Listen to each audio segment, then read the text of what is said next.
અમદાવાદના વૈષ્ણોદેવી ખાતે વિશ્વકર્મા સમાજના યુવાનો દ્વારા હિન્દુ લુહાર નાઇટ ક્રિકેટ ટુર્નામેન્ટનું આયોજન કરવામાં આવ્યું હતું, જેમાં ગુજરાતભરમાંથી સમાજના યુવાનો જોડાયા હતા. સાથે જ મોટી સંખ્યામાં સમાજના લોકો, આગેવાનો, સામાજિક કાર્યકર્તાઓ આ ખાસ પ્રસંગે ઉપસ્થિત રહીને ખેલાડીઓનો ઉત્સાહ વધાર્યો હતો. ઉલ્લેખનીય છે કે સમાજના યુવાનોને એકઠા કરીને સમાજ સેવામાં પ્રેરાઈને ભાઈચારો વધે, એકતા વધે, સાથે જ સમાજલક્ષી કાર્યો, હિત કાર્યો વધે એ ઉદ્દેશ્ય સાથે આયોજન કરવામાં આવ્યું હતું. ભાર્ગેશ પંચાલ મારું નામ છે. ટુર્નામેન્ટનું જે આયોજન કર્યું છે, શું હેતુ છે એનો, ક્યારથી આયોજન કર્યું, કેટલા દિવસ સુધી ચાલશે, કેટલી ટીમોએ ભાગ લીધો અને કેવી રીતનું આયોજન? ઓકે, ટુર્નામેન્ટનું આયોજન અમે 1 તારીખથી 9 તારીખ સુધીનું કર્યું છે અને ટોટલ 22 ટીમ સમગ્ર ગુજરાતની પાર્ટિસિપેટ કર્યો છે. ટુર્નામેન્ટનો હેતુ મેઇનલી એ જ હતો કે આપણે સમાજના બધા જ લોકો એકત્રિત થાય, એક સંગઠન બને અને સમાજ માટે આપણે કંઈક સારું વસ્તુ કરી શકીએ. એના માટે મેઇનલી અમે આયોજન કર્યું છે, જેમાં ઘણા બધા લોકો જોડાયા છે.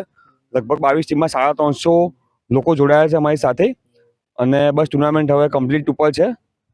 કેટલી 22 ટીમો છે? 22 છે. ટીમોમાં ક્યાં ક્યાંની છે આખા ગુજરાતભર? હા, આખા ગુજરાતભરમાં છે. 22 ટીમો ભાવનગરની છે, સુરતની, રાજકોટની, કચ્છની, બરોડાની અને અમદાવાદની લોકલ ટીમો ઘણી બધી આપણી પાસે જોડાયેલી છે. ઇન્ડિવિડ્યુઅલી અમે હિન્દુ લુહાર સમાજ ઉપર આયોજન કર્યું છે. Mainly Panchal premier league season 1 નામ આપેલું છે અને આમાં હિન્દુ લુહારના તમામ સભ્યો પાર્ટિસિપેટ કરી શકે છે. આગળનો હેતુ એ જ છે કે સમાજના લોકો બધા એકત્રિત થાય. એક ક્રિકેટ એવું માધ્યમ છે જેનાથી આપણે દરેક લોકોને એક સાથે જોડી શકીએ અને આગળનો હેતુ પણ એ જ છે કે નાના મોટા કોઈ બી ફંક્શન હોય કે જ્યાં આપણા યુવાઓની જરૂર ઘણી બધી જગ્યાએ પડે છે કે જેમાં આપણે લોકોને એકત્રિત કરી શકીએ. આપણે લોકોને એ જ અમારો મેઇનલી હેતુ છે કે લોકો એકત્રિત થાય અને સમાજ આપણો એક થાય.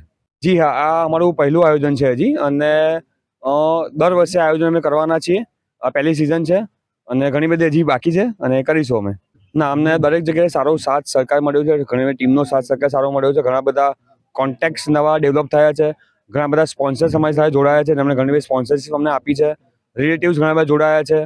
ફ્રેન્ડ સર્કલ સારું થયું છે અમારું. બધી અંદર સરસ સહકાર, સરસ આયોજન થયું છે અમારું. બસ સમાજલક્ષી એક સંદેશ આપવો છે કે આવું ને આવું કંઈક નાનું મોટું આયોજન કરતા રહીએ જેનાથી આપણો સમાજ, આપણું ગ્રુપ એકત્રિત થાય, જેનાથી આપણું ગ્રુપ અને સમાજ આપણો વધુ લાંબો બની શકે. જેનાથી કદાચ કોઈને કોઈ નાનું મોટું કામ હોય કે ભણવા લક્ષી કે નોકરી ધંધા લક્ષી, તો બધા એક સાથે જોડાઈને એકબીજા સાથ સહકાર આપી શકે. ટુર્નામેન્ટનું આયોજન ઉદ્દેશ્ય આપણો એક જ છે કે સમાજની એકતા અને સમાજના યુવા જેટલા બી છે એ લોકો એક થઈ અને સમાજને આગળ લઈ જાય. ઉદ્દેશ્ય એક યુવા સંગઠનનો જ છે. આપણે 9 દિવસનું આયોજન છે. 22 ટીમો છે આપણી જોડે અને ટોટલ મેચો લગભગ 42 જેટલી મેચો થાય છે. ખાસ સમાજલક્ષી મેસેજ તો એક જ કે સમાજની અંદર લોકો જોડાઈને યુવા સંગઠન ભેગું કરે અને ખેલ દિલીથી ખેલ રમે. અને આજે અહીંયા રાજકોટની ટીમ છે, સુરતની ટીમ છે, બધી અલગ અલગ, બરોડાથી ટીમ આવી છે, અલગ અલગ જગ્યાએથી ટીમો આવી છે. એકબીજા સાથ સહકાર આપી અને આયોજનને પરિપૂર્ણ કરે અને સમાજને એક કરે.